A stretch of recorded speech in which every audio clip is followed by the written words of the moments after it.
ia pe lo suafa e whavavau le tuol te male alo me le nganga pa ia. Mātou whaftai atu le nei fo iaso wa e whapopoina iaso lo mātou ola.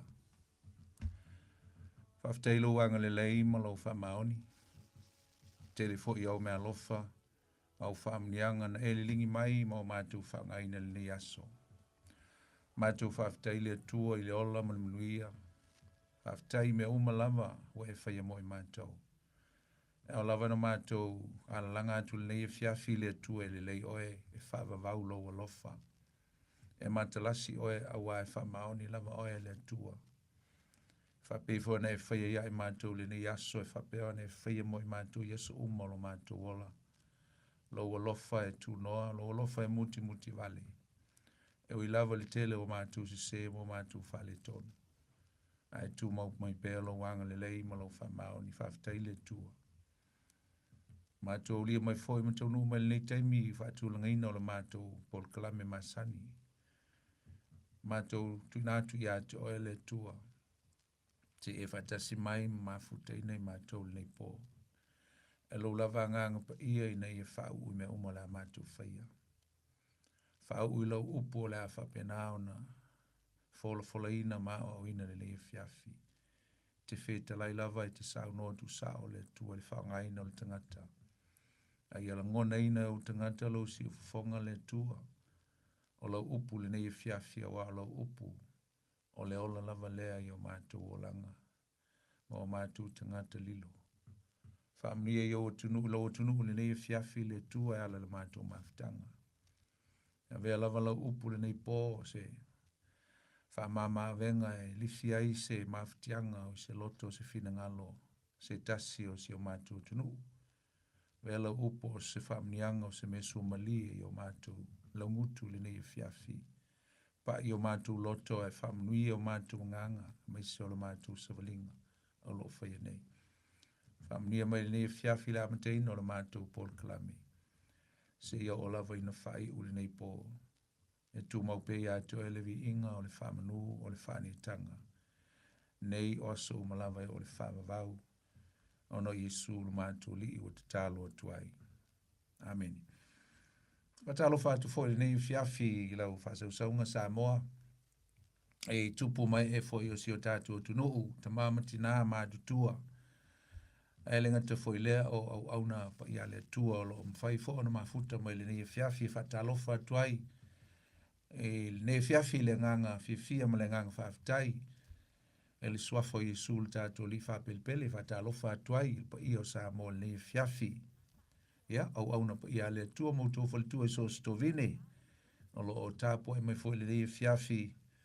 Ia whamanu i atu le tua i atu tau, ma lo le whaiol whaiva, ma lo fo le ngā lulue, o si tau lang fo i le vai o sa. Ia pei fo na mawai atu nei, ma lo le au na ma tau tua i le tua, ma lo na whina ngalo, so stovine o tātou ngā lulue ai. Ia whafteia i le tua o no, lo na whaongaina o tātou ola, ma o tātou tau sui fua ma so mātou ola. Whai e pele o au nanga, e mesi o leo singata au langa. O lo whanga ina i pēr, ma leo ina la fuma mo tofi ai tātou. Whaamanui atu le tua i atu tau, leo whainga luenga le tua. E alinga te fo i leo le so se sa mo lo mwhai ona whatasi mai ma mafuta mai fo le nei fiafi le tātou pol klami, so se atu nu o le nei ke lope. E alinga te fo i leo o si o tātou tunu i nei niusila ma sa mo fo i lo. Whaafonga mai ai ma moa mai el nei pol klami le nei fiafi whatalo whatu i atu tau. E le suafo Yesu le tātou li mo le tātou whaola. Whatalofa i niso lo ngā lulu e nei fiafi tiu te mawhaiva. Ia le ngata fo i leo niso lo whaafonga mai tono mo ta ngase ngase. Ia le ngata fo i lea ia o whale pui pui. Ia mo te tonu fo i o mauta malawa. Ia maise lava fo i leo whainga luenga o lo whia i lunga la uli tele. Ia po whia lava e maua mai le tātou pol klame. Ia o le tātou pol klame. Leo le tutu leo penga i le loto e peo na masani ia son futi tasi. Au na tu e fol to au na poni fonti le fiafi ia vi ia lava le tua ia fata lo fa to fo le fionga ia severe Harrington o ma nga lua to le fiafi ia vi ia le tua mo fali ava no e nga lua ai ia au na mtu tua ina au to sa mo le fiafi ia fa manu ia mai le tua ala le tato ma ftanga le po ia le li Ia, o le vason te nei sa fai fo isina malolo, ona o le tātou le aso malolo sa whenga iai, au no aso whailunga ino fo i o le maliu, ia mali tui tū fo i o Yesu le tātou li. Ia, le ana maua e fo isina malolonga, e le vai aso na te atu nei, le songa fua, ia le fo i lau tātou te fo i mal tātou por klame masani, whaua wina e fo i le tātou mta upu e peo na tātou iai fo i le nei vai tau, talanoina leo le tusia Mateo, evangelia Mateo, o lo tātou talanoa e fo i le nei vai taimi. Ia, ma o le mta upu e luas fulu, ma le wha leo o tātou o iai, le whasolonga o le tātou mta upu whasolo. Ia, ma o le nei lava tusi, o se tusi te le, a tom whailava i nei a oto mawili ili i a ni vaenga tā ua. E maua mai e fo ini ia o onga mo i tātou, e mai se ia o le tātou wola au auna i le tua. Tonu fo i o lo a ngā, e a nei fo i mata upu, i a to e malo o langa au auna, fai fo i sau peni masau api le nei fiafi ia, a pe nao na whaavanoa e lo taimi, ia tātou tal noa, ma o le fionga pa ia le tua, o ani me tā ua fo i mani o onga, ia anga le leile tua ia o ngā mo i tātou, i le leiso i fuanga tātou te iai. O le mataupu e lusu ma le tasi, lusu ma le lua, ma le lusu ma le tolu, ua mawai atu vai aso e tolu sa tātou tala noa ai. Tolu lei vai aso sa tātou tala noa ai in narratives. Ia po o tala ia sa wha matala ina e māteio. E winga i ngā luenga ma me umana whai e Yesu. I lea foi vaenga, matuli foi o le tātou tala noa tu se māteio. O le vaenga o ngā tutonu le tātou te whaasol solo ai e whaiasi umi. O le vaenga e tau o le body politino. Wa umatu ia le introduction sa tātou tala noa e mai le mta mo mue o le wha. Ai o le body ia po le vaenga lea o lo iai le autu o le tusi atoa. O lo whamatala mai lava i Mateo. E le ngata o lana vaenga. A o se vaenga fo ia Yesu. E lima la, le lona lima la lea o vaenga o le tino po le body o le tusi a Mateo. O le tātou te tala noina. O le olo tātou tala noa i vaenga ta i lua i le vaenga e tasi. Luluinga e tasi le vaenga. Ai lua vaenga o lo i e tutonu po o part po vaenga la iti. O le vaenga mo mua lava o le vaenga a Mateo. Tala noa mai e i narratives po mea ni tupu po tala pupu me umanu whai Yesu. Ai whaaiu lava. E le au mai e Mateo ia i tātou se whamatalaina mai o se au onga, se discourse. Ia po se whamatalanga wha o onga tā ua Yesu se mta upsi sili.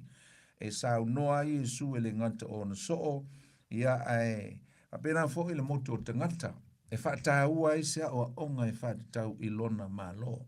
Le lawa umatu le mta upu lusu ma le tasi, lusu ma le lua, lusu ma le tolu o le vaenga lona lima leo le tino. Wa umatu le vaenga Mateo sa tala noa mai e le tele o mena whai Yesu.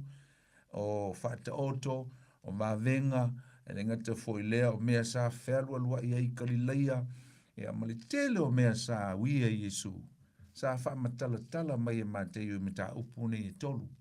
Au lela ua o i mata upu e lua o le vaenga lona lima lea. O vaenga la le ta o le discourse. Po o sau noanga o onga Yesu, o tautala Yesu e o e wha tautonu. I mea tau i lona malo, po le malo o lona tama. E whaila sina tau o tele o mata upu i e lua Samoa, o le mata upu lusu man whama le lusu man lima, o te loa le atatu leo o le mata upu lusu man lima. O le ale whaana tia le tatu mata upu lusu man whalanga, whaisi tau o tele o le mata upu lea, e lua sfulu man wha lea le a o ai Yesu. A se sila lei e le mata upu lusu man wha. Ia olo ini fesili na wha ma ite ai o na sau noa Yesu ia o onga e whaatitau i mea o le atu tupu i le lumanai. Mai na ulu fafole o Yesu ua maliu ese i le malu. O na mai e le o na so i a teia, e whaasino i a teia i le fale o le malu. A ua whetela etu Yesu i a te la tau, ua utou leiloa ea nei mea uma. E moni o te whai atu i a te utou, e le toe ai se maa i lunga o le tasimaa. Ai o no solo ia i lalo. Ua nofo ia i le maunga o olive, o na o mai i lea o le au so i a teia ua na o i latou, ua whape mai. Ia e whetalai mai i a te mātou, pe o a whea ia mea. Mai tau mai whesili e tolu whesili tā ua na lai ora mafuona. Sa no lo Yesu i sana tau talanga wha o onga. Tolu fisili for mai, when are this going to happen? O a whea e tutupu, o a whea e ti e le tu e ti e lisi maa e lunga o lisi maa. O lisi vanga lo fisili fa pe, what? O le ase wha e longa o lo maliu mai. Ia malisi vanga o lo fisili e tolu e fisili. Mase wha e longa o le ngata anga o le lalolangi. Do inga tasi ale wha e longa ngai la vea tasi e fisili na, o le wha e longa a sign o lo maliu mai. O le whailonga lava lea e mātou te loa i o le ngata anga o le lalolangi. Ia ona tali leo Yesu o whapeatu ia te ilatou. A matalo i ngā le tautalanga po le saunoanga wha o Yesu. Ma tau lia o le mea mulimuli lea, o le vaenga mulimuli lea. O discourse a Yesu. Ia le ngata fo i lea i o narratives po o tala pupu po o tala o mea tupu. Na tau mawhai mātei o e wha matala mai. E whapaleni mai e mātei o le whaingolanga tusi e se le mānei a isa. Le ngā tala noa mea na o mātei o na au ia matala i mea nei a maua mai i resources nei a maua mai i mea na tutupu ia Yesu. O le a whaisi le mātango fie le whalongolongo awa o isi tasi ngā o mātei o a fie whalongolongo i an whamatalanga le. Sa te uti fie whalongolongo ia Yesu. Na umalavala no whamatalala mai i mātei o mea nei i loa mea nei a maitawina i tusu singa ma mea na wha maunga o mea na maua mai enga resources o mea na tusi eila na tusi. Tangoloa au maisi tau talanga e wha matala mai e Yesu se vaenga taua. O le taua la ia o le tau talanga lea Yesu e aluatua le mata upu lea le amata i le whai upu lima. E le whai upu wha. E amata le whai upu e wha. Uma le leile mata i o lusu ma le wha. To e luatu ma le mata upu lusu ma le lima, uma le leile mata upu lusu ma le lima. O le tau talanga po le awa onga lea Yesu i ono so. E tusa o le late ufisili i mea i e tolu. O a fea e malepe ai le manu lea. A o a fea foi. E te toe maliu mai ai. Se si whaupunga o a fea e o ai ia oi i lo mamalu e amatai na i lo ma lo whaare ma lo. I o Messianic covenant kingdom. O a whea amatai le mea lea. A lea se whai longa mātou te iloai. A o lea fwoi se whai longa mātou te iloai. Le ngata anga o le lalolangi. Ia, e o pēna whamanatu le tāua te le lea o le autu o le tusi atoa ina ia mwhai e ona maua mai eisi taa inga e naro pe wha Foi lele e au mai ia i tātou mtaupu nefia fisi tūlanga o nai te malam lama mo tātou malam lama i le au te te lenga o le context po o le tūlanga o le autu o le tusi atoa. Tau leo le autu o le tusi atoa le na tusi a matei o e tusa o la tala le leina na i tusi a winga ia Yesu. Na ave le tusi a matei o i tangata iuteia lava. Ai o le autu leo le tusi. O Yesu o le Mesia. O le theme la po le autu leo le tusi atoa mateo.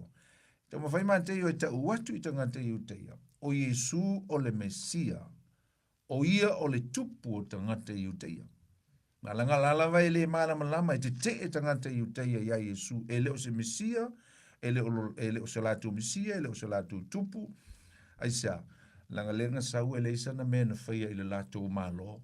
Pe ai sa wi Yesu fatu i lalo Roma e fa sa loto mai lato ai le aise men fai ma liu lo Yesu le langi ai tango ma te io fa matala tu i lana tusi po le alava le tau te o te tau atu ia te utau iu te o Yesu lava o le tau tupu lea o ia o le tau Mesia a wile ili e tua i ma te io o Yesu o le Mesia lea na valo ia ma lona fa ai loa mai o pol kalame uma e Yesu lea o le malo a ngai i le lumanai. Po le malo leo lonta maa. Na le au tū lava lea o ngai Yesu le te mo whai mātei o e whamatala mai e le tūlanga o lana tusi a wā mateu le fo le tusi a mātei o. E whata awai le tū tangata o Yesu. Whata awai le tū tangata o Yesu. Tato rol tusi a ma reko e whata awai le tū osi tā ulanga o Yesu. Tusi a luka e whata awai le tū tupu o Yesu. Le tusi e Ioane whata awai le tua Yesu e tā hua la tusi nei. Wa laifo na wha mua mai lau skola wha tulanga ina tusi paia. E au mai ai matala mai ele tā hua o le tua Yesu. Ai au mai ai e mate i o le wha au tua le au onga na sau Yesu e a mai ile tangata na sau Yesu e liu tinu tangata ina ia ma liu mo le tangata. Fa mai ia salamo le au tu la o le au Yesu. Ia salamo a ua lata mai le malo o le langi. Tau po tolu lanu fai po sumal fitu na ia le au tu o le au Yesu. Fa manino mai e mateo. Ia salamo le tangata. A ua lata mai le malo le langi. Ai isi o nga Yesu e fa tau nga i tangata e meta o le tangata fa mo le tangata o le atua. Tangata Israel, mo le tangata ua muli i a teia. Fa mai Yesu, a le sili atu la wa mi o tonu na i lole, a mi o tonu o le tusi upu, ma le farisaio, e te le saola i le malolea. Ringa e whata o le salamo, ma ia e maua le a mi o tonu o le atua, ia sili atu ngai lo le a mi o tonu. Ale au fai lotu ia e te ia Yesu, i lona fio ma lona sau, i ona lama tangata. Ai no nofo ma te Yesu. Ia, wha maunia le tele o mea na whai Yesu, tu tono le evangelia a toi va venga, o le pule na sau mo Yesu, wha malolo mai, tu tuli te moni, wha ola i tangata noti, ia, ma whalele, ma whai va venga i tele, ma whai longa e, lo ai, o ia lava leo le misia, na sau e wha ola tangata Israelu, e mise lo langi, na olo amata nta upu valu, sa tu ta ua mtala no elisi vai aso o lava le mtau po sumal ta sile tele o fai longa ma va venga na fai Yesu e watu ese fa maoninga o ia lava lea o le Mesia ia le sa tu tala no i le tatu mtau po taluai e le mtau po lusu mal tolu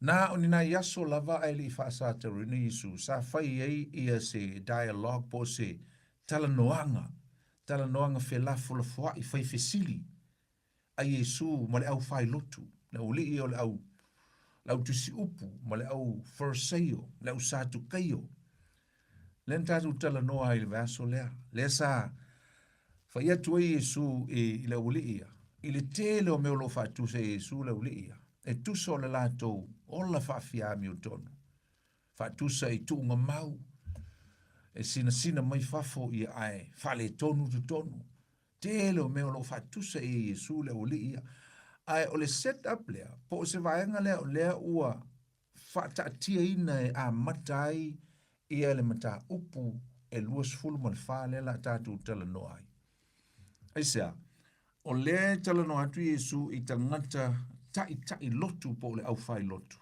ua sili ona te tee ia te ia malana o onga. Malo lato le loa malo lato le malam lama. O mea uma ia e lato te whaia po le ngā luenga wha austau. Langa ma ngā luenga o lo lato whaia i malu ma me uma. E matua in vain e le aisea o ngā e le ise tāua aisea. O ia o le fulfillment o le malu lea o whata whai langa ma mea uma o ia. O lo whatau nuina uma i ai le ata atoa. O le malu ma ona mea fale, ma mea i e tumu i manatu ma maa fau o tangata. Tai lotu i e whea ngai ma Yesu i ona taimi.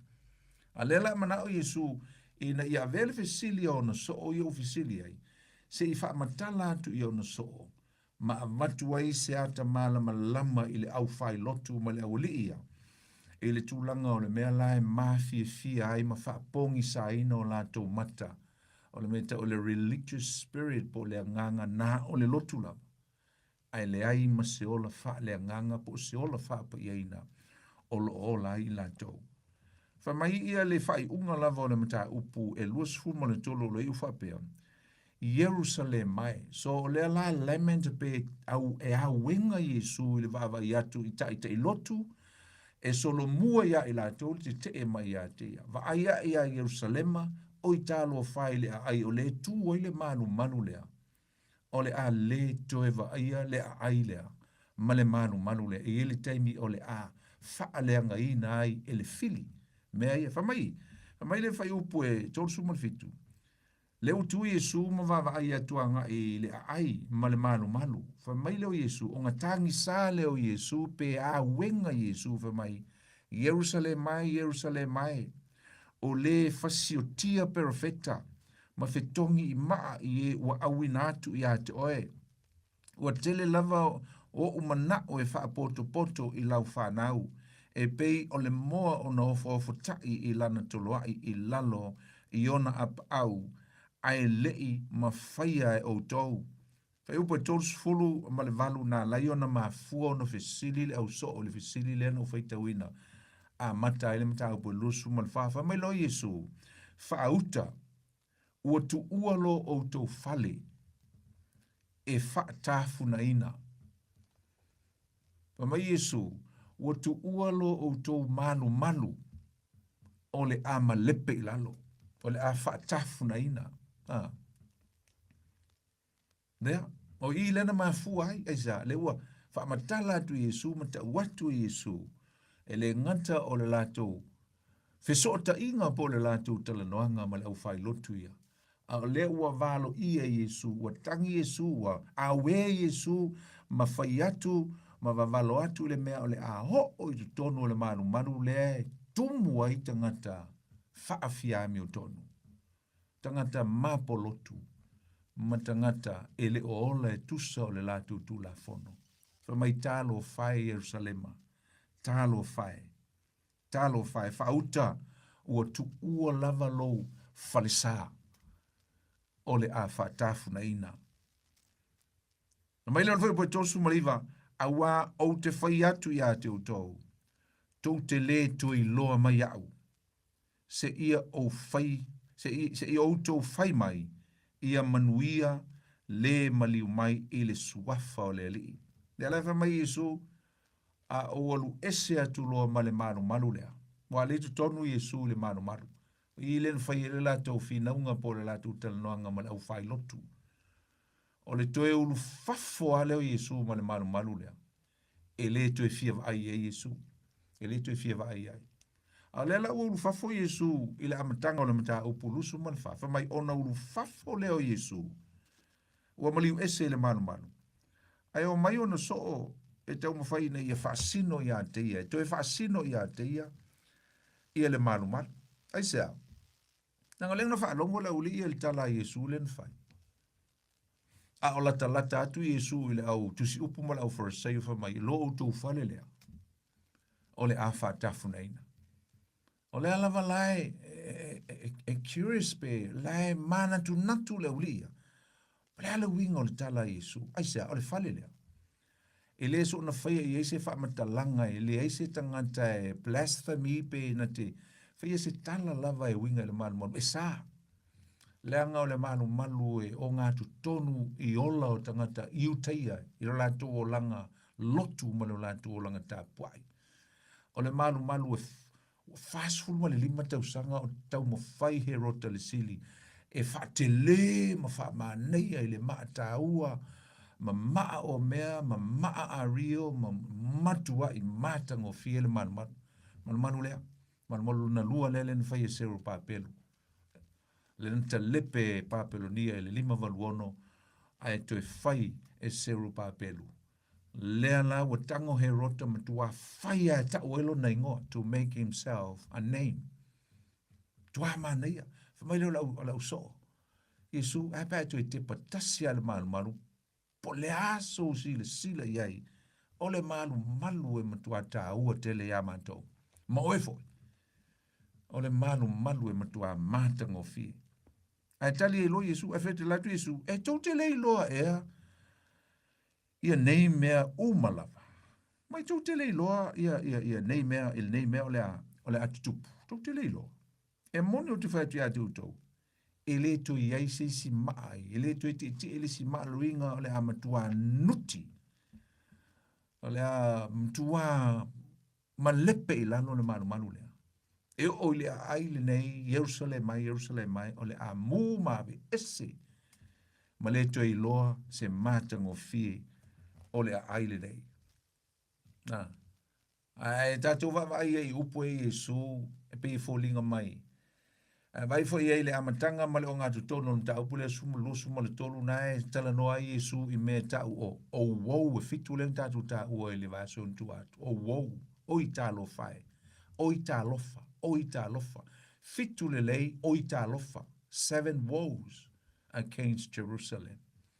Because Jerusalem is going to be destroyed and destruct. O le a wha o matia ma le to iei.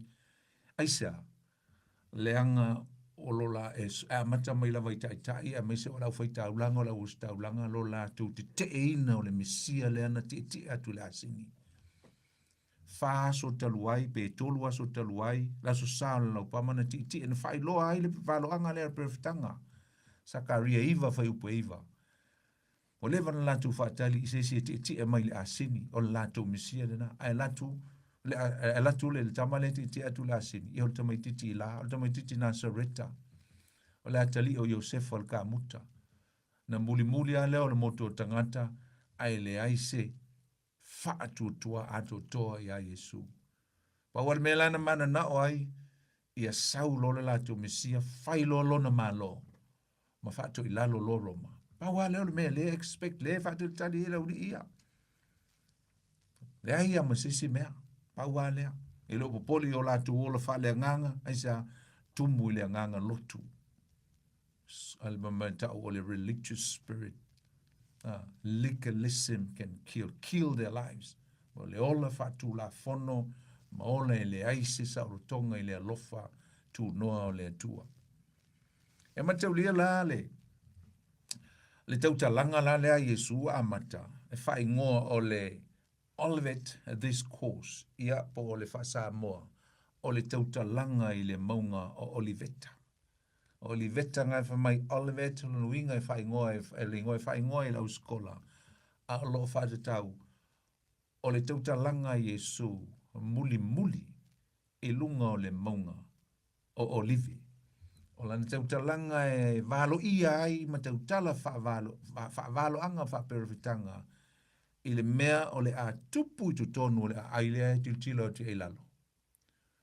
Ma le luma na i le taimi o le a fau mai ei lona ma lo lea e pisa ai ma maana na o i eila uli i a o mai le taimi lea. A o le fina ngalo o Yesu malonta ma e le o le taimi leo lona ma lo. Le ai o le taimi le luma nai. Le la famtala atu Yesu le taimi. Le taimi e lata ai lona ma liu mai o i o le tupu o le ma lo. Le la tango Yesu fa mtala tu i tono le mta upule lus ful man fa. Ai tatu tele tala noala i le Oliveti le apo o le Olivet discourse po le tala noanga le a Yesu tala noa e tali e tua ila uli e fisilia. E man epe a tatu mala malama le lei i le tūlanga o mo meo vainga, mo meo views. O views e langa e tele views. E 5 views a la tatu leo o mai views. O views o mo meo tele tonunga o tangata. O vainga tangata e tusa o mea o lo tātitia mai o la tōluma. Whai leo o onga po a teime tu tupu ai. O ila na mata upu le lus fuman fa. Po te ron mata upu lus fuman fa. To te lu skola e whamaila to o le eschatology i le mata upu e te tau ona la vea i le mata upu le lus fuman fa. E tu tonu o lea o onga lea i mea e tu tupu i le lumanai. E le te tonu e la to te le fo i isi skola. Whamai isi skola o i le vaenga lea po le mata upu lea. E te tau ona whasinoa ngai i mea ua uma ona whataunu uina i le centuri mua. Mo uma. Na ngata alo na whataunu uina i le ti a fitse fulu lea na ta lepe ai e le General Titus po Tito. Le tai au Roma lena sau masusunu ma ta lepe Jerusalema, ta lepe le malu. Whataunu uai le whetalinga lea Yesu e le tu e ti le sima i lungo le sima. O le viu mua la. Tatu te vai pofele viu la tatu whaanga ina i le mata upu le lusu man wha. O le viu e tau o le preteris view. Preteris view. O le viu e wha te tau i le wha taunu uina o le pa o Jerusalema i le ti a fitse fulu. Preteris o le winga o le mea wa uma na tupu, ta pas o le teimi wa uma. O le winga la lea o le viu lea po o le vainga lea. O le mata upu le lusu manfa. Ile iaia masona la foia nga i le lumanai. O mea uma, o mea na whaataunuina, i le centuri momua, i na ua whaalenga ina e Roma, i e Jerusalema. O le si view o le view o le futurist view, lono winga e va aia ngai i le whaataunuina o mea i le lumanai.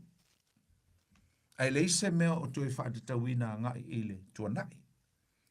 Ai ei foi la ia lesi view e tu whaatasi ei mea ni e lua. O le preterist ma le futurist po o mea o tutupu i le tuanai ma mea o le atutupu i le lumanai. Le iei le tala foi lea e whapea o ngā o le tusupa ia. E whaataunu i vaenga, e whaataunu li te milei, ai ei foi lona whaataunu ina i le lumanai, me ka o le partial fulfillment. Tau tala le profeta, o na taunu le te milai o le profeta, po o lumanai titi atu. Ai oti le profeta, ai le vaai i le whaataunu ina moni o mea ia i le lumanai. A uona o se vaenga e whaataunu i on teimi. A te teina, o le teimi o Danielu. Te leo mea sa profeta i Danielu, e oti Danielu, ia mata na whaataunuina le teimi o Perisia, ma e Eleni, ia ma whasolo mai anga i luma, na lata manga i ele teimi o Danielu. Ngata foi lea o Jeremia, ma Isaia, teimi o le tawhianga, teimi na profetai, a le te leo au tū po o futurist, po o le lafua ngai li luma na i o le whaataunuina o neivalo anga. O le mea lana e le o teritonu eistangata, o le teimi ai tupu ele mea, e ngata ai fo ina, e le ai sona valu i eina e se mea toi tupu i le lumanai. Winga la i ei fo ila le si viuna, e o whaatasi ei mea i e lua, e whaatatau i vaenga i e lua, o le ata e whaatau nuina le teimi lina. A lo i eisa o ongata ua e mai, e whaatau nuina i le mea monia, so i e pe o se ata. This is just like a shadow. Peila o le whaaleanga ina o Jerusalem le ti a whita fulu e tito. O ina na mai ei le ata o le mea o le a tupu le teimi le nai le au ngā tupu langa le nā. A o lo valo i ai le matautia o le mea o le a o mai i le lumanai i le teimi e umatuai i le dispensonia le apo le dispensation le teimi le nei tātou te olai. Teimi o le alofatuno. Ai sau le si vaenga o le soifuanga. Dispensation o le Messia po le Messianic kingdom period o dispensation. Mo o le teimi na aua umatu ia le si vaenga o le teimi ngei tātou te olai. Lango le atua e vai whape nao na teimi mo le tangata. Ese le teimi o Noa, ese fo le teimi o Abraham malana whengainga, ese le teimi o le atua ma Mose, ese le teimi o le atua ma Tavita meo whengainga. Na menga ka o dispensation winga o le teimi o le atua malana whengainga. Ma le tangata, e fo la le whengainga le atua o le whengainga fau na whatau nuina Jesu Keriso lea tātou te olai le teimi le nei le whengainga fau. A ili si teimi le lumana i atu. I le toe vai ai mea o lotu tupu le teimi le nei whamaitu se whaalinga e ma vai atu le lalo langi tuai. Ai sau le lalo langi fau ma le langi fau ai ma vai atu le langi ma le lalo langi tuai. Luluinga. E ili teimi e iei le unga o le lalo langi. E iei le unga o le lalo langi ngei tātou te iei. Ai la whapea. O le ai uai pe moa i nale unga o le atua ma le tangata e le to iaise mafutanga e wha wau pea. E umale lalo langi le neia. Ai wha wau pea le mafutanga le atua ma le tangata. Po o tangata foi a ngai atu i le mea tau ole. Manuia po le ola e wha vavau i le lumanai. Pea umale awhite usanga ole. Me le niuma. Tolu la views ngā leanga u tā ua. E tā ua tele pe a tātou vavai. Po fele view e whao ngā ili mta upu le lusu man wha. O le preterist view, mea u tuanai, Pe on manatu nisi na uma ia le ti a fitse folo ia le whaatau wina o sa unuanga uma nei Iesu le se la fwa ia ngai lumana i e toi whaatupo i se mea. Ia matau lia foi a whai e saol nei ia lei viu po nei vaainga. Lona winga, ua le whaalea ngā ina le whenga inga le tua mo Israel, o inga o whaasele mutu le whenga inga le tua pēr whai o le unga le o Israel. I le ti a whitu fulu le ngata lepe i e tito le manu manu ma Jerusalem susunu whioti ai tangata e tasi tesi ma le 2 miliona tangata i uteia na whioti ai le usfa inga lea tau nuu ai nā malwalo anga Jesu le vaenga mua. O lona winga, a whai e moni i le preterist. O winga, wa le wha tau nuina le whea ngai ngai wha vavau pe ona whamaele tu si Jeremia tolu sumal tasi. Whai po tolu tasi o tolu lima whamea o lana whea ngai nga e wha vavau. Lona winga, le ai e leo le unga le nā. E leo le unga le nā o le ti a fitu fulu le taimi na malepe Jerusalema. E wha awa upea le polka lame le tua ma lona nuu. A whai fo i e sao le manatu leo lo winga. O le ale to e wha atu lai maia ia Israelu i se teimi lumanai. There is no restoration for the people of Israel in the future. E mataulia. Na e fwoi perfectei na i sei e sultasi alona fwoi po suma le lua. E a whai mai e toe fuata ina pe e toe au mai e le tua lona nu. Toe whaola ma toe whaapoto poto ma toe a vea o se mati e matua lausi usi mai ma tele whaamnianga le a toe vaia e le nu o le tua. Ia le ngata foi lea. Pa mai lea o ngā le apostolo Paulo. Ele whaite te o tātou au kiri shano i me tau o onga se e pe on whamai o pe on nisi. O whaia onga o lo i eile teimi leo Paulo tangata i ngoia umenio ma fileto. Tu se lua Timoteo mtau po e lua whai po sumal fitu ma sumal valu nei ei. Whamai o whaia onga se ua whai lea o onga se e whaapea ua oma e le toe tupu se me tau o se toe tu o tangata kerishano. Na mai le toe e se toe tu. Le onga ngā lau linga e whitau ngel mta upu ngā lua Timoteo mta upu e lua vai po su fitu o sumalvalu. Fa mai o onga lau lio umenio ma fileto. Tangata iu teia sa i eitu tonu o le kālesia. A ua no nofo ma whaile la o onga. Wa leo toe e se toe tu. O oma. Ko ke fiu koe whakali se si toi tu, there is no resurrection in the future. Mai lo Paulo whai tete iai. Ia o onga ia o tangata o lo o mai e whaase se o tō aisa. Lea le i umai i le toi tu o Yesu. E iai le toi tu o tangata na feoti o ia ke riso Yesu. E le toi tu Yesu langa ua wola ua soifua mai Yesu a o tangata o le whanau le tua e whātua ia ke riso Yesu. E ilo lātou wha moe. E ilo lātou toe tutu mai i le lumanai. Sa ta ua fo i Yesu whapea an saunanga. I le mea tau o le nei au ngā tupulanga. This generation. O le ale me le saunanga i Yesu whapea i le au ngā tupulanga. O lona wingo le au ngā tupulanga o lo o iai lona taimi. E ta tau o na vaai o lātou mata i le amatanga o mea. O le atu tupu mai i le lumanai. Ai o le a lātou le o iai. Ai o le a vaai o lātou mata i mea o le atu tupu mai i le taimi lea. But they won't see the conclusion. O le a le vaai i le taimi o pōpua ngāma le whaingatā. Ai maise o pōpua ngāma mawha i le taimi.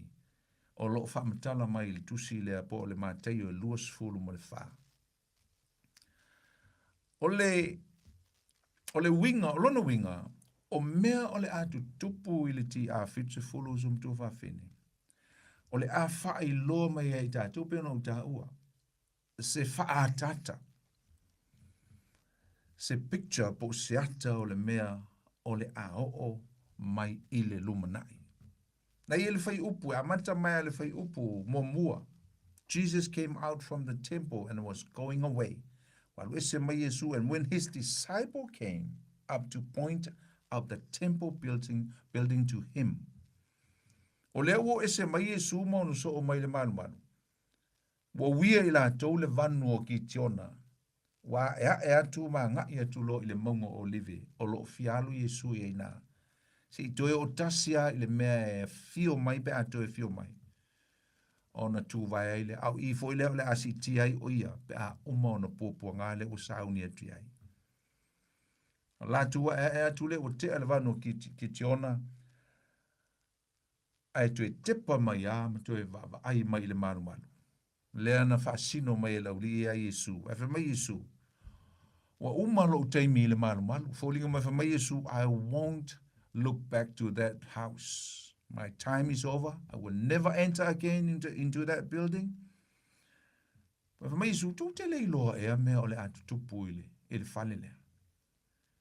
Tātou e tepa mai eile au so o mai loa le malu malu mata ngofie tau mo fai convince pe fa tupu se la ngona ia Yesu. E Yesu se e tue va ai mai ai le malu malu. Aisa, o se malu malu e matua pele ia I lātou. O le fai upu e lua, o lo iai ia ni upu whapea. Fai upu e tolu. Ua nofo ia I le maunga, o lo ringa leo o I le maunga. O mai ai leo leo so ia te ia o whapea mai lātou. Ia e whetalai mai ia te mātou. Pe o a whea ia mea. Ia mate ulia usumto ha whene o le tātou te tala noa. Mai la o so o ia Yesu, o a whea e tupu ele mere, o a whea e malepe a ili fale lea, o a whaina e whailo mai ato. When is this house is going to collapse or come down or be destroyed? O a whea. Ai waila ele talinga Yesu o tali nei e lua, pe tolu foi. O lo tali whaatasi a Yesu, e whaafifilo ia Yesu, le tele o vaenga o lo tali e tuai I a mata mai al fai upo e wha. Fa mai Yesu, o tali e tu o ia te ila to, o wha pe atu ia te ila to. Ia o tou ne I wha se seina o tou e se tasi. A wae to o tele e o mai lo ingoa, o wha pe mai. O a u nei o le keriso. La tou te wha se seina fo I tangata e to o tele. E whaalongo o tou I tala o taua matala, I taua matala o taua. Ia o tou ne I tou atu atu vale. Awa e ao ona tau nuu o nei mea uma, aile I o I le ngā taanga. Lela uta mo whai Yesu I le amatanga o lana tali e toi mai le whai upu e wha e o lava I le whai upu e se fulu ma le wha. Tau whai Yesu e tali atu I le ule ia. E tusa o mea ia o le awa ai iai. O lo wa ai iai ma o le awa ai iai I teimi o lai o lai. O mea o le awa ai iai. O ni wha ai longa. Wana o ni wha ai longa la tau te wa ai iai. Ai le o ni wha ai longa I e wha pea awa ai lo iai. Nei lo la ia. O le ala a fio mai Yesu. Le ai wana o ni mamau. E characterize pe e lo ai le teimi o lo o lai I tātou. Ma le au so o le teimi le. E o mai lava le teimi le nei. Le lava tātou te vai a mea ia. A mata mai lava I perofeta pepelo matangata e tau whaase se. Na tupu mai lava le teimi le na. E o mai lava le teimi le nei. Ai le whapea. O ni whailonga ia o le a tātou loai. O le asau Yesu ai sea. Na amata mai a le taimi leo Yesu, e o mai lava le taimi lea, o lo fifi loi mai e tutono le lisi lea Yesu, o mea wha le nganga, ma mea wha le tino, o le wingo la whamatalanga, o perfecta pepelo, matangata o lo o mai e tau whaasi se, o mea wha le nganga ia, mea lava na tutupu mai lava I taimi na soifu a Yesu, ma luma atu fo I o Yesu, to tele tangata na o mai e perfecta pepelo, o mai o mai le nganga e whamea o la tō le keriso. E o mai lava le teimi le Samoa, o lo tu tupu pea mea na. E le nganta foi lea, o meo mala wha na atura. O mea wa lewa na iai lo langi. I le wha pea foi na o ni teimi, na o le teimi o le centuri mo mua na tu tupu ai nei mea usom tu whawhine. Wa lewa o na iai mea wha na atura. Na a mata mai lava I le taimi o noa ina ua tue whaile lo langi a mata mai ei me nei. A mata mai ei mea wha na atura. O lea, o mafui e. O lolo vai. Ia ele ngata fwoi lea. Ia o mo meo o leongi. e o mai a i le teimi nei, o mea lava nei, o loo tutupu. Ai ei le mea o te manao ai le i whaitauina a toa le lisi lea. Ai ei le mea o te manao e tau o te au sa mto whawhini. O le whai upu e valu. O nei au mai e se wha au tu tonu lava o le mea tau no tātou mana mala mai. O nā mea uma, o le amatanga ia o puapua ngā. Whai mai o nā mea uma, o le amatanga ia o puapua ngā. O le mea tau o le birth pangs ia po o le tulanga o mea o le whaatataua ngā ili whawhine. O le a whanau mai sana pepe. Mai Yesu le amatanga ia o puapua ngā. Le uwha Britania, the beginning of sorrow. O le nuinga e whapea malava.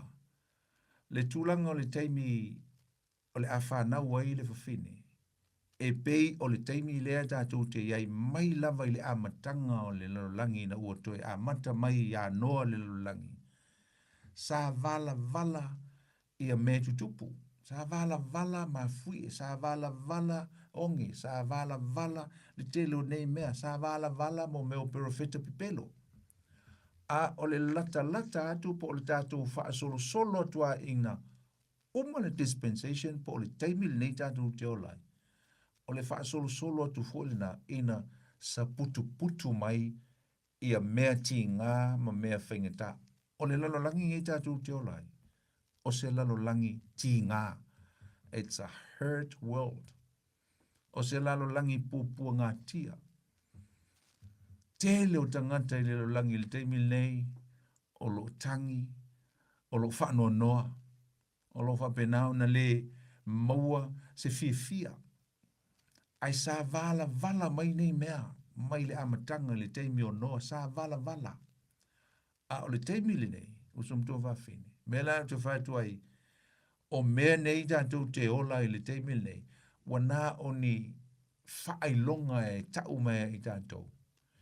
E iei le mea o le atupu, wa lata mai lisi dispensation po lisi vaenga o le pol kalame le atua, ma le tangata ola, ma le tangata nei e whaia. Wa lata mai, lo inga o le teimi le o le maa lo o le Mesia, the Messianic kingdom of God.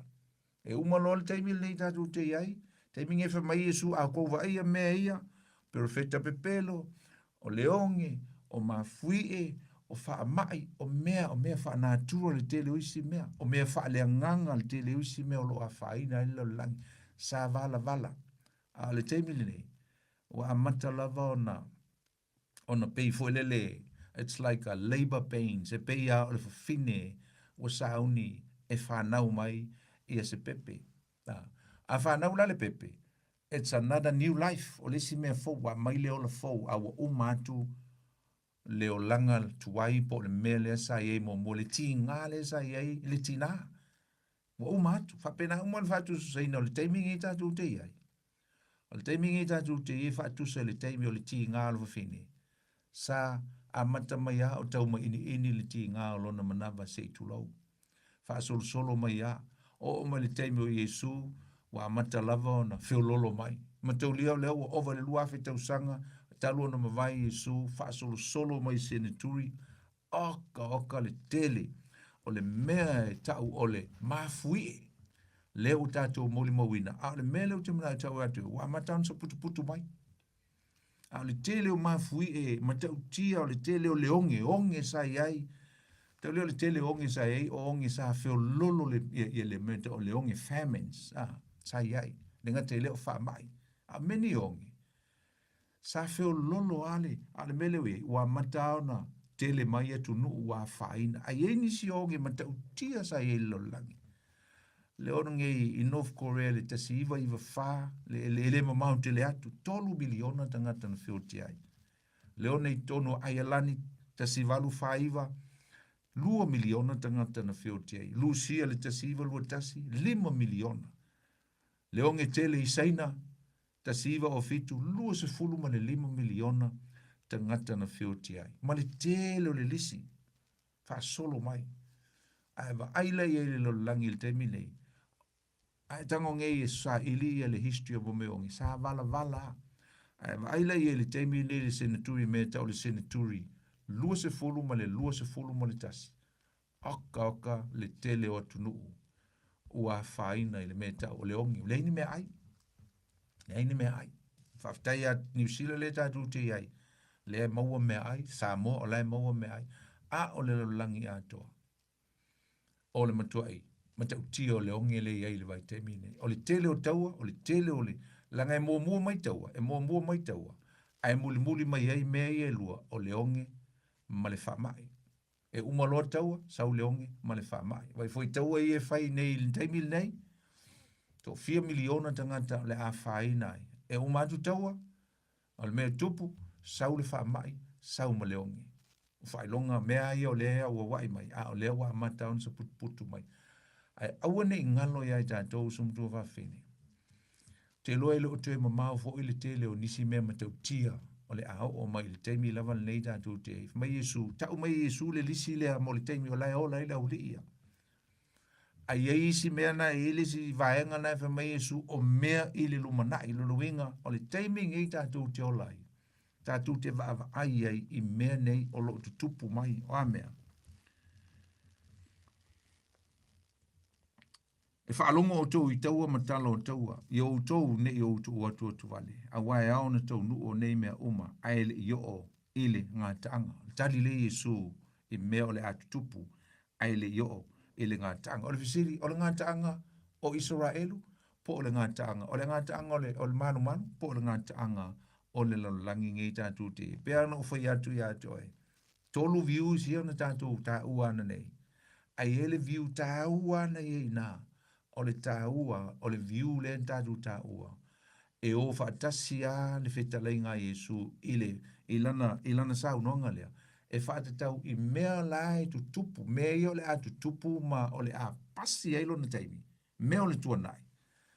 Ai whaataua ai foi ia le lumanai. Preterist and futurist, rodo winga e o whaatasi i le sau nonga Yesu. E whaataua i la le viu le na. E le ngata na o mea i le tuanai. Le preterist ai ta ua fo i le future i le saunoanga Yesu. Mai Yesu la uto vai mea la tupu i le maru me umaia o le ata tonu alea i uto loai o mea o le a o mai i le lumanai. Na winga e tau ono uto matala e tau ono uto loa mai i uto whaeaea i lo uto ulu ma uto loa. E tau te le va ai i mea o le atu tupu i lumanai. A o le a uto va ai ili whaataunuina pupu, the short fulfillment, the partial fulfillment of what I'm going to tell you. You're going to see the temple and Jerusalem. It is going to be laying ruin. Won't be long. Luinga, e ele taimi lumana ia, e mataulela. E tolu sulfitu tau sanga talun sa no Yesu i upu. Ai tupulo. Le fulfillment la tamaila lea. Maliu Yesu le ti a tolu. Ai ti a fitu fulu inga tosu fitu tau sanga tu titi a tole fasul tau sanga o leo meka o leo taimi o ngā tupulanga taimi wai fasul tau sanga meka o le generation na tu titi a ai tupuloa le lana va ai ele tele o lauri ia le au apostolo mo le au so o Yesu ai o le a le va ai la tau i le mea o le a tupu i le lumanai i pupua ngā ma whaingata o le a ho o i le lalolangi, i le lumanai. Tatu te o tula ia i le tulanga o le vaenga le langa i tāua ia Israel. O le mele, o le tusi lea. Ese le tāua mo tangata Israel. Ulanga o le mele whaate tau ia Israel. O ngai ei fo i tu tonu o mare e kāle sia manu. Ese le titia. A o le tusi e whaate tau lava e tali e whaate tau ia Israel. Tangata i uteia. Nanga o le tusi ma te o tangata i uteia.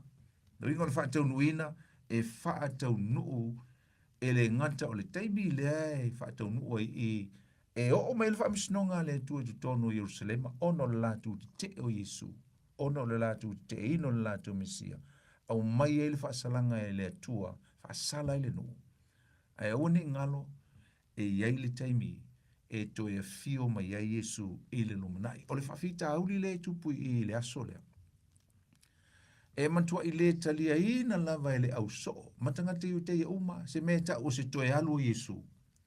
ona toe saua i lea. Tua le talia ina e tangata i uteia ma le au so. O le mele i le manatu o le uli ia. O le lava ua iai Iesu le teimi le lātou te tala noai. E le oti, e le maliu, o le sauni Iesu e alo maliu. Saropo a fua iai, saropo le solua, po le solulu le tala noai, o lo le stofi o i wha songa Iesu, a mato na pupua ngā, mau i wha msinonga, asfaleili loa. Maliu lo Iesu. O le manatu o le uli ia. Ele to alu lato Mesia, ele to alu ese lato tupu, langole what for a long time they expect the Messiah to come and stay and establish a kingdom. Saulo lato Mesia, failo lato malo, ele yese manatu laulia, eto alu Yesu.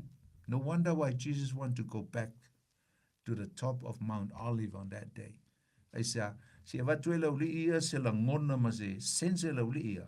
O ile ole a o waluai toi fo e lo ta ma pe a uma o poponga o I foi o te toi fo I mai ai pe a o toi fio mai lo fio fa lo mai ma fa ka ngu lo le menga ko ke pisa I o le malo a la usau lo te sa o te mingi te le o sa o fa se malo fa le tino no so we introduce mai le malo fa le nganga o lo te ma e o mai la le te mi ale ele e ai ma se si o la uli ia o malama lama I se me tau o se malo.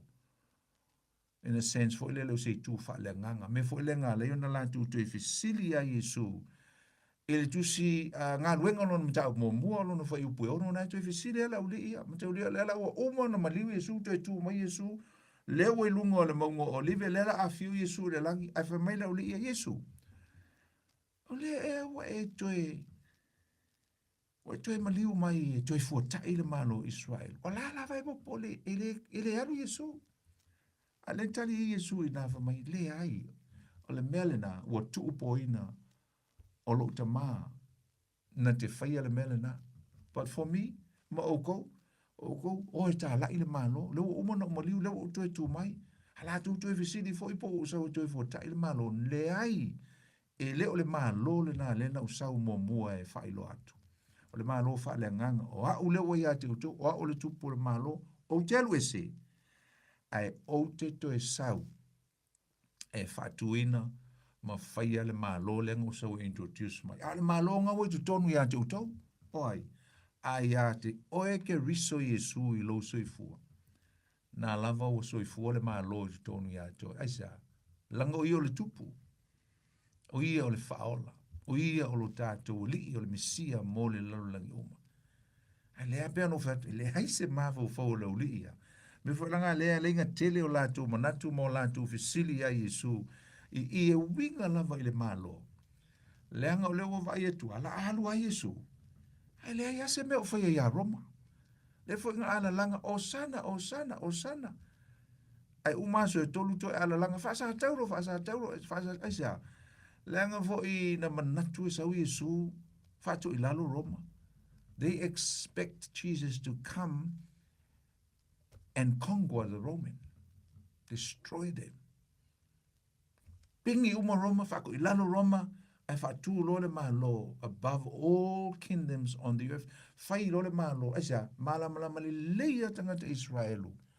Ile malo le tua ile lumanai. Lai loa I lato malo lumanai. Ale la vala tu te le o mautino po ai le tupu o le Mesia o le malo. Le la vala alu a Yesu e le o mautino a fo I ono so o le tupu le o le malo. Le la alu ai tu e fo I mai. Ale la vai nau no fo ia fai ia le malo o kwai kele ko lalo Roma o matou ki nga inga ia Roma. E mai Yesu le ai e te tau o no uto e alu. A walu. No uto uolo le ai ta lai. Ia le tala le lei o le malo le. Malo lo tama lo malo le nga usau introduce at ya tu to le tala le le o tu ya tu to o lo ai ai la so tu e sawai e fa tu le malo mela nga vai ele fai upo e valu so mtu va fine na e sel mana io nga fa mai ai o na me uma o me le atu tu pul te mi le uli e o me le te mi ta tu te ai the presence world mai o na me me ai o ka ko vai me fa la um Yesu o leo o fa mai o ma fui lolo vai me uma o perfetta pepelo Me uma tātou te vaai e sa puku lolo winga wa matanga pe o le whawhine. A Perth Bang po ringa wa mata lava ona sa putu o tua i ti ngā ua luluti a ti ngā o le whawhine o le awhana. Whapena uma le teimi o le langi ngei tātou te ai. Na vala na sea tutupu le tele o mea a le lawo wa mata na sa putu mai. Ai fo i mafui e mo meo lo tutupu mai tātou whaalongolongo pe le news ma vai i le lalolangi meo lo tutupu mai. Mai a o lo ina tutupu mei ngau tō lola ia lea. Nā me uma le amatanga ia o pōpuanga. Loringo pōpuanga mama, wana o ni whailonga, wana o ni mea tātou te oi ai, tātou te tinga ai. Mai Yesu e tui nātu foi o tō i pōpuanga. O le lang Kirisiano ele o se o langa whaingovia. How many Christians that risks their life for the purpose of the kingdom of God? Misio ngale. Yo e whioti e lavo le tala le lei. Pupuanga na. Pupuanga lea. Pupuanga o le tala le lei. O le a lea tātou te uia ia. E ile le tala na o whalongo ia i. E sili atu le to tele o tangata ua oti ma le tile i le tala le lei o le malo le tua le senaturi Lusifulu. Ngai lo seisia senaturi o le to tele o tangata e whioti le tala le lei le tua. A Yesu. A ele au mai e lungo le media. Tātou te le vai ai. E ngā la o vahenga i e li tei au mai au te whai atu o le tele o mamol tangata. E mali liu. O nai missionari me tangata e avelo latu soifu. Aisea. Mo le whaatunuina o lesi whailonga ngai le loifo. Nā lesi whailonga. O le nei tala le lei e tala ina atu i nuu uma. Tau lia o nā, e li whapea na tupule nā mea i le whaasolo mai a ngai le teiminga talepe e tito le malu le ai. O mea nei e alu a ngai lumanai. It's for this dispensation that we are existing. We are living. Teimi nei o lo tutupu e mea nei. Te leo. Na voi fa mai Yesu le fa upu nga sumaltasi le foto e tau fa tolu mai e na perfecta pepelo. Nei ma sesi me o tau fa tolu mai le lisi na mai Yesu o me tupu le timing e nga o perfecta pepelo i roale ta ua tele. O watu tala lei ai o watu e fo i mala o perfecta pepelo fa mai sumaltasi e tutu mai fo i perfecta pepelo e to tele. La tu te fa se fo i tangata e to tele. Na mai to tele. No inga nga fai ka ko ke kongo le preterist o le preterist le fa tau el mta pule lu sumal fa lo inga nga tol su fitu tau sang o le ale fu fio la el mele fa mai su e to atele multitude many mai la vala le temi nga e o mai le temi ngi ka kan mo mol tangata o fioti o mali liu ale ngata fo ile to tele o tangata fa se ina i le tala le lei ke riso Yesu. Ona o le to tele o perfecta pepelo. Na fe mai Yesu fe upes fuma le lua. Fe mai e maa li lili fo i loto o tangata e to tele. Turn gold. Le alofa o tangata i le tua. Ona ua tupu tele o le ame o leanga. Iniquity will grow. Oka le alu le ame o leanga le teimingi. Sa feo lolo mai kaimi ia. Mo le vanga. Tātou vai tātou te whiola mai o kau whioloro nge meo lea e ho mal teimingi oka. O lesi lua se full tau sanga pe a whi o te ele whio mai su ua maku ai makau. Kia lea meo leanga i lunga whunga ele ni tātou te ei. Ua matua matautia. O mali sumal tolu a o le e tu mau se i o ile ngā taanga. E wha o la ina lea.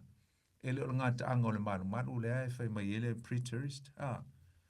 O le ngata anga o le lalolangi po le dispensonia ni tātou te o umatu le lalolangi le nei ai le whape umanga ave ese le tu o le lalolangi le ainga pau almea le tu o le sui i le lalolangi fau na le whamel tu se whaalinga e ave ese ina foi le lalolangi tuai ma le langi tuai ai a mai le lalolangi fau e ola itanga te fau i le malo le teimi o le malo o ke riso i lungo le whunga ele ele. Whamai au le tu mause i o le ngata anga e whao le ina lea. Usom tu whawhene. I le whapea e pisa le tangata i le whao le ina ma le whanau fawina. Ai toi ola i se o langa matanga ma se o langa e le mama. O le o langa wha o le ina lea e ta umai I tu spaia, o le ngata anga leo lau sa walinga wha le nganga. O le o langa wha o le ina ma leo nganga, leo langa wha fowina le ta tu te o la le temine. Le o le vaenga lona lua le na o le soifuanga wha le nganga. O le upu wha palangi e tau o le sanctification times of life. O umanga justification, o umana tu ina tulo o langa I le tua I le vaenga mōmua. Vaenga mōmua. A o lo le vaenga lona lua. Ua sa vali loa. A lisa o ngai fe mai e wa amata ya kiriso, amata ya Yesu le soifu fau o le o langa. Ai sa vali. Ai tue fo ia I le lea. O le vaenga siri lea ngawhainta. O le vaenga o le sa vali le ola mama. Ai se alanga I fia o e tini, fia tini I le ngata anga. Fa mai Yesu ngā le tangata e tu mau lea, tu mau I le ola faa pa iaina. Tu mau le o onga Yesu, tu mau le tala le lei. Fa mai na o le e tu mau le upo le atua, tu mau I mea wa o ina I tātou. Au le tue luese, ona o me fa se mai. Se ia o le ngātanga. O le mea kongulanga ka o le faa leina. That's saved. That's a real saved. A real saved fa mai Yesu le au na le ie ma le faa maoni. Ulu fale maia. I le fia. Good servants. Welcome. Ngā ua wha o leina. Me langa jau wala I kukongo le maa lo ke riso. Ua wha sawina. Mai oe. Mai le popo ngā. Wha sawina le tātou te il te mine usum tu whawhina po le wha o leina lea. O wha o leina mai tātou. Mai I le to sao le tua ono leang sala. Ina ua e sala mo. I le tau I o leang sala. Wha sao mai tātou. Maua ke riso wha sao mai tātou. Mea ka le save. We are saved from damnation. Ai o lau sa vali e tau I le unga. O le silanga vaenga taua. Ese le taua. A o le tu mausi o ngā tanga e wha o leina lea. Mai lor sumal wha. E tala ina atu fo ile nei tala le lei ile maa lo ile atu lau uma. E whai mamoli mau inu uma. Ona o mai ei lea o le ngā tanga. O le lisi la nana mai Yesu. O me tātou te vava ai I le teimi le lei. Ai te lo, e tāsi ale whailonga le na fisili. Tāsi ase whailonga le na fisili ele au so. Ai vai tau le wha Britannia, it's a single sign that they were asking. Wha mai le wha sa moa le lau whai tauina. Wha mai, ia e whetalai mai a te imantou, po o a whea ia mea. Ai pesea foi le whailonga, le singular. Le whailonga o lou maliu mai. I le ofisiri lau li ia in kere mai anga se whailonga stasi. Tanga lo Yesu, ta ao lo Yesu le whai upo es fulma le lima. A matu lo Yesu le whailonga tasi. Tasi a le whailonga le ofisiri lau li ia. This is a very crucial sign. Whamasuma lima. Pe ai loa fo I auto. Le mea I no sia e whatafuna inai. Na whai mai ai e le perofeta o Danielu. Ua tū I le mea pa ia. Mai ina ma fau ia o le whaitau.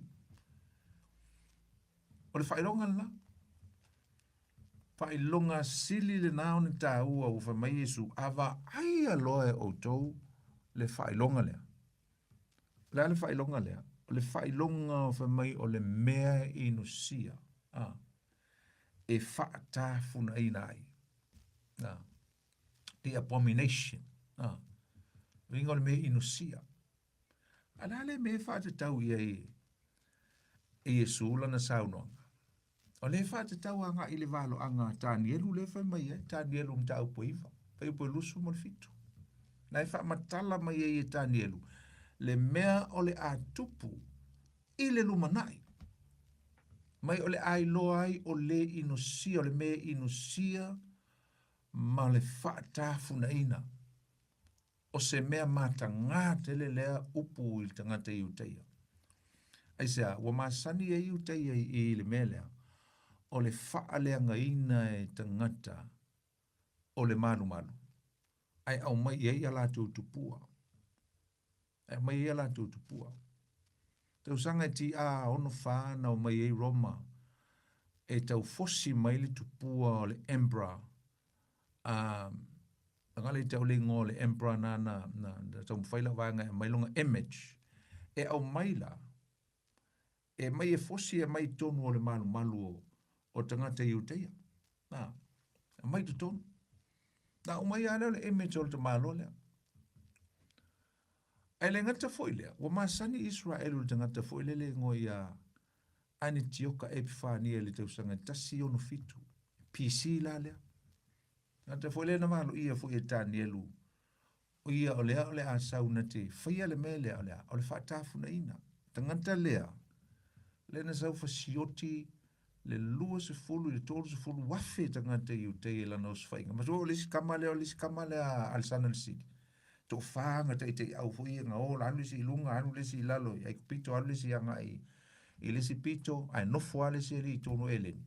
Ko whaala uli ia. Ko ilalo loa uli e au tafa. Ia ai pingi anga la uli e ilunga, le li e ilu whailonga malo ilunga i Suria, le li ila lea. E la lona grandson lea ingo ia ani tioka epifania le wha. Sau leo se whainga le li lea, sau alo e pingi ma le li le ilalo, le si a foi tai a alsana leo pingi whaia inga, le ilalo e kupito. Sau lo a whea ilo e kupito. Alange lo wha le anga le malu.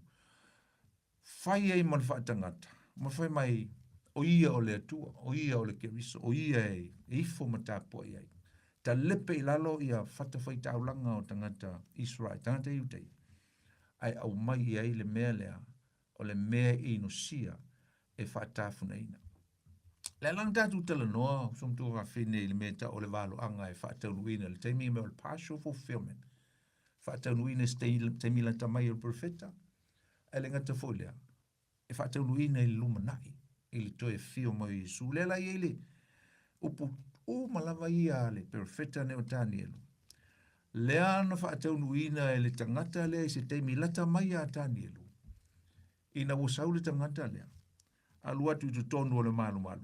Mai a faa le angaina le malu ma fasioti le ano tangata iuteia. Ai a mailo na faa tangata i tonu. Ma le tangata mua le na irol tu spai o le ata o le meta o le manufe ai. Na manufe ai. Le whamtala mai e tani elu i whai upe lusu malfitu, ta upe iwa. Whai mai ina te whatu mawina fo i le whenga i tangata e to tele i le vai aso sa tasi. O le vai luanga le mu fo i o le vai aso sa na te whaangata ai le taulanga. Do inga o ta ofia le tangata le whainga taulanga. A toa ma le me fo i fuaina. E iei fo i le tu o le malu. O le mea i no sia. Ingo le whaatangata lea. Ta lepe malu, o ino sia lana mei rumo i le atua, ai toi au mai mal whaatangata, mawhai mai o ia o le atua. Mea ino sia e whaatafuna ina ai. Wha mai se ia o i le unga o le mea ua tuupule iai, ma ua whaao i le na te whaatafuna ina. Ai te lola uso mtu whawhine, lau te whaatua, ai te whaao au tato mta upul vasona. Au matala atu pe isi si so soni mai sona whina ngalo le tato mta upul. Ale taua o le whailonga le na ave Yesu i ono so. A tono le ale va i ono so. A o le mea le na whamtale Yesu wha mai. O le mea e ino sia e whaatafuna inai. Laife tala Yesu i le mea o le a whaataunuina i le luma nai. I luma la i titi mai a o le taimi e toe fio. O le aele i toe fio mai Yesu. Ai le manufe ai po le antikeriso o le asau i le lumanai. Le te le ao na wha amalam la mai na mai tono le tuse whalinga. Le manufe ai. O ia o le antikeriso le tangata e to tasi. Ai whailo na malo. A sau le tangata le ai wha mai ai loa loa. Ele i loa la uso o alango whioti la uso. A o le i loa e tangata o le a moli mawina bea whai e ola pea tatu a moli mawina le taimi lea. O le asau ai le tangata lea o ia o le antikeriso. Po le manufe ai. Maia whaangata whai ngā taulanga a tangata Israel. O te mingi elise manu Israel o iai. A iele te le tonunga o tātou lau Kirsiano e toe fausia le manu lona tolu o tangata iuteia. Ma toe wha au ai a lātou whai ngā taulanga. I to tonu la o le vai Yesu sa le na ufai tawina ne o le vai Yesu sa muli muli.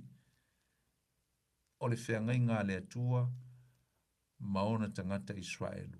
O le fitu se fulu vai Yesu sa o lo ta ue tanira. Ai ala le vai Yesu sa muli muli le ta tu te tali tonu o le fitu te usanga lea o popo ngai le lumanai. Lea la iei popo ngai e whaamatala Yesu i lisi afo le tatu mta upule. O le taimi e le fia o ia ise soi fua o se tangata o le lungo le fungai lele. O taimi o popo ngai. Uma le afa mua mua po le tolu ma le afa mua mua o le tau o le fitu tau sanga lea. Ona i loa lo lea o le tangata lea o le manu ai maia o maia lo na fa tangata la ngai fa mtala mal tu se fa linga mta o pos fu tolu le sau o le tangata lea ma vea i o ia ma fa mai lo o ia o le mesia ma se ia le o le tele o tangata Israel ono le mateu tia o va venga o le a fa le tangata lea e lo na mana fa satani ia e peta ia ai muli lo afio mai Yesu li taimi e fio mai ai pe o le fa i ungo le fitu tau sanga lea o i lola le ole a mawai unga o le lilea. Ai fe mai Yesu i, pe a o to loa le mea e nusia, e whaatafu na ina, ngongo loa ua lata la le unga. Luinga ua lata lo uto e fio, mai sesi whapunga, ua lata le dispensonia o le Messiah, the Messianic period, or the kingdom of the Messiah, the Messiah. Ua lata. Inga la umaku ke mi le ko ke olai. Umaku ma fai longa ma me ko ke vai e ke mi. Ai ole a o atu ele taimi. Ole a lata mai ai le o mai o misi. Ai sa e saule li le ai lona taimi. Ai umalo le tolu ma le afa muli muli o le fitu tau sanga lea. Ai fio mai lo Yesu ma tu vai le mongo o live leana sa no ai upu ia. Ia ma fa tau nuina i loa lana ngā ruenga muli o le whao ma tia o malo lo langi, whaulo na malo lungo le funga ele lana pule whatupu, ma lana pule whatamali i, ma lana pule whale atua, le a whai ei ma whausia lo na malo, a ue iei fo i matangata o lo na malo, o le aupa ia po i lato ue, o le a sao whanga i lo na malo. E ola i mo le awhete usanga o le malo le mileniuma i lungo le funga ele. That's the next dispensation from this dispensation that we are living now. O dispensation po le taimi o le atua matangata, le taimi na le aso mai o le taimi o le Mesia, taimi o le malo. O Israelu fatasi ai matangata nu ese. O le aola ma fatu tua ia Yesu, le taimi le o tato wola. Tala tu le tato lenga, lenga le fiafi, ya.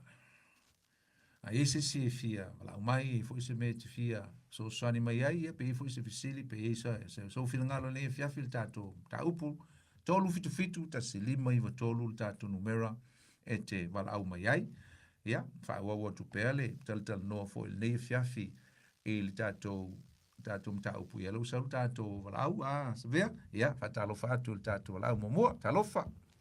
Talofa lo sunga poni. Talofa. Talofa. Oi foi le sa no fa mo le lo. O Antonina. Oi talofa Antonina. Ma no o mai original. Ia de man via rava fa stai wa lo sunga. Ia le li. Ia fa stai foi le fiona ya sa vea mo le teite in po kala me le tio. Vi ia le tu po kala me mana ia le nei tu la po. Na mi sia tu foi na va ia so no fa tu ia foi. E la falaina. Dole o so maliu. Ai fa stai le lava mo le fa mal me fai tau lava ia le kusile ama tai ia na ia o ma ia fa mal ma ia la o fai tau ia. E mo le nganga fa stai tu so le fa mal la maina. Le kusia ma tai o e mo ni ai fai tau le kuspa ia le mal ma tai o le fa lo ia le fa malam la manga fo i le wo i le luma nai le tua nai ma le luma nai e se le mana ia le fa malam manga ia le tua ia te awa ia o te fia tele o ai munia ia te le ai na le malam ma ia fionga le tua na ro pai taula ia te o le nei po kala me mana ia o le o malam ma i ho ia fionga le tua Ia le Ya tua. zili atu lava e lango lau Tai, paka lava. tai ate o tina. Tai tele lava ia manuia lava le poa lo fatu. Whaftai, Ato i tonina, ia whaamaria fwoi le tua ia ate o tina. Whaftai lango mai. ia Ia e fatu soi fwoi mo le teimi, whaasoi fua. fatu fua. Whaasoi fua. Ia, na e maua le tātua vanoa, pa e fia walau mai le fiafi, mai sofi ngalo e tusa o le tātou mata upu. Aba ila ia ila fo ile tusa la fo le la tātou te le wha o ele si whai upu le lalo e whaitau a o whare te le tātou walau. Tātou te maitawina la le tusi le nei e mateo e whai asi fina wa ia i o le telefo lau skola nime o le tusi pa ia. Po fea lea e whatatau iai ia le nei tusi. Po iai fo i tu tonu, po include i tu tonu ia ele e kalesia pe na o tangata o Israelu po na tangata i uteia lea e whatatau iai ia le nei tusi. Ai le ngata fo i lea. Ia ai po lea fo i taimi na whaatau nuu ai.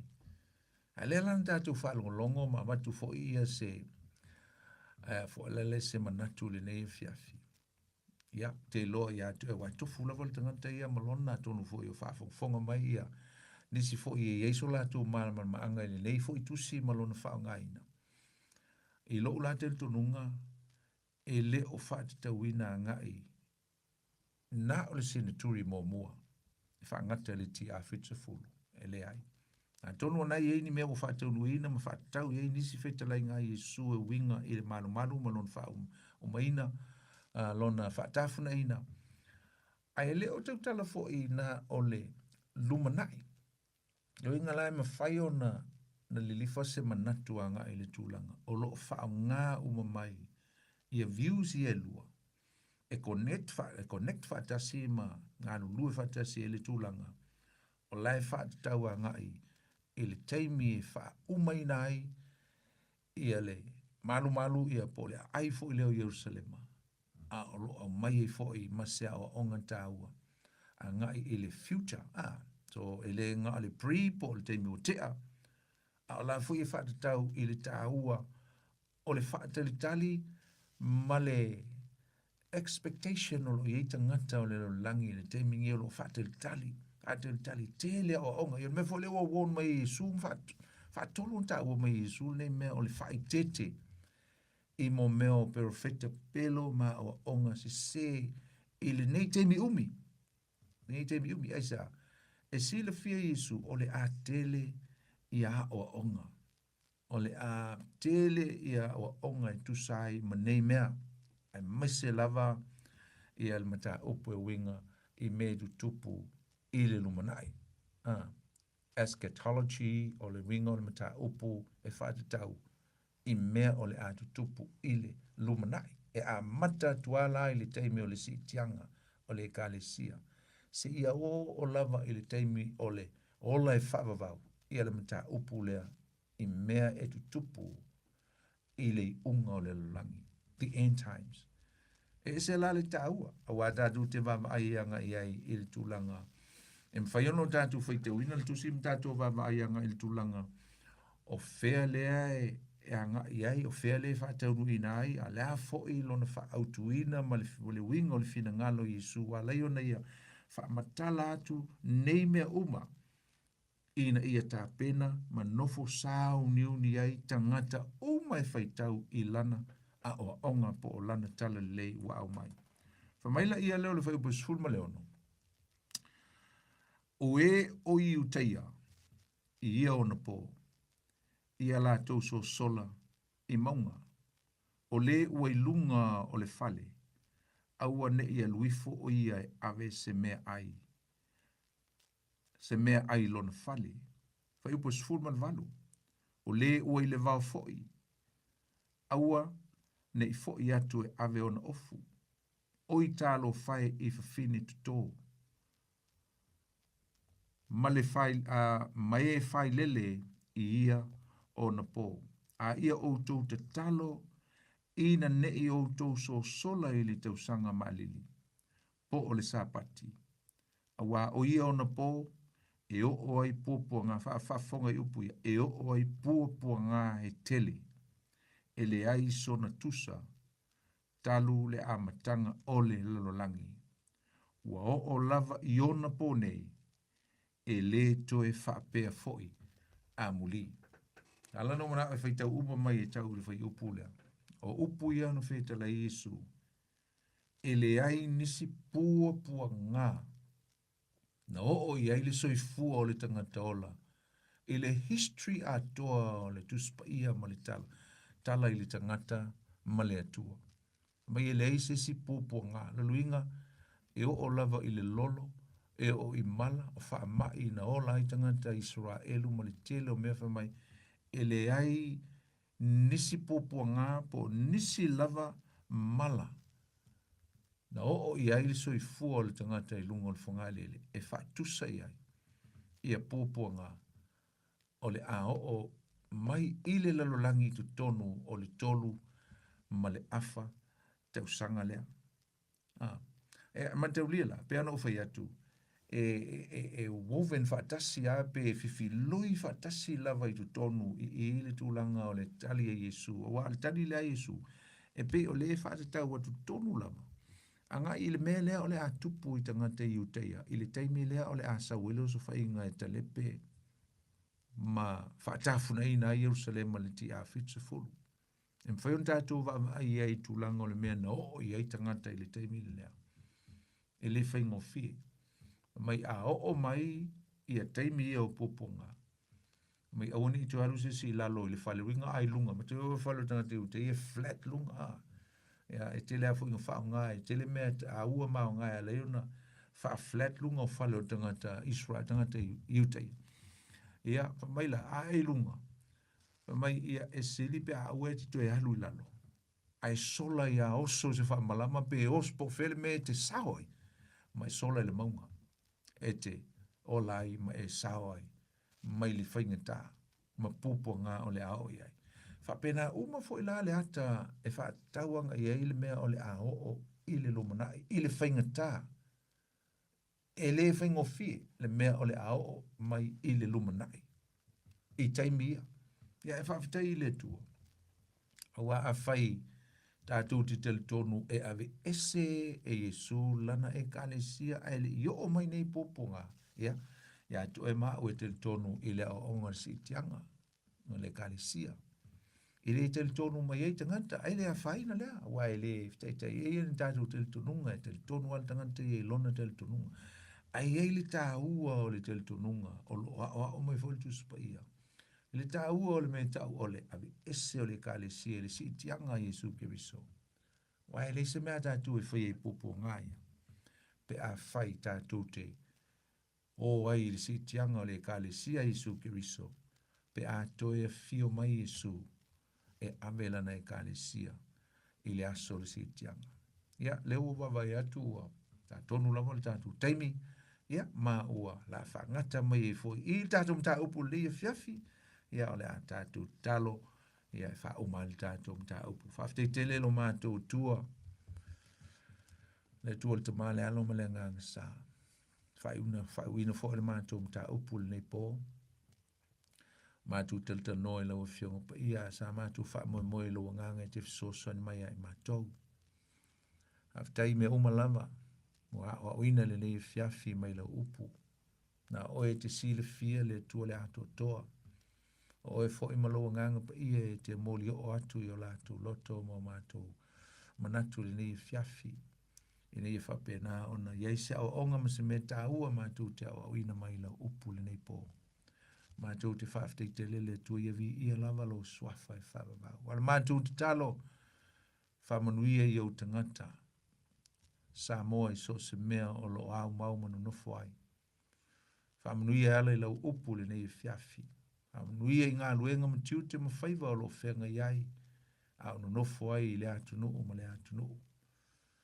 Whamanuia fo i whai ngā malolonga le nei pō pe a mamoe ma malolo. Ai fo inisi o lo ngā lulue si tau li tai au. Iai lo wanga le lei ma lau whamnianga pui pui ai lato uma. Whamanuia nei au nanga. Le tio Samoa, pulenga ma lau whainga luenga. Mai se o le visiona, e manui ai o tangata Samoa i whalau te leina ma wha te leina.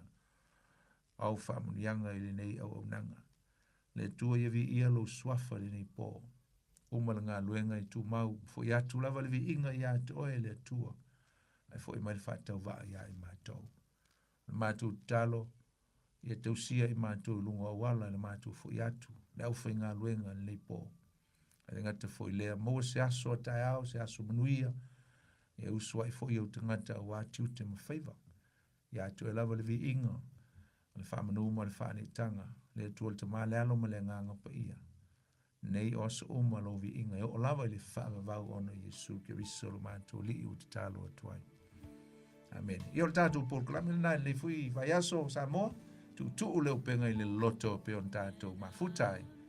Ia whamanuia tele le atua ia. Oe tātou whelua i fo i lewa i aso o la auto. Au na lei o poni fonti wha soi fuia mo le nei e fiafi.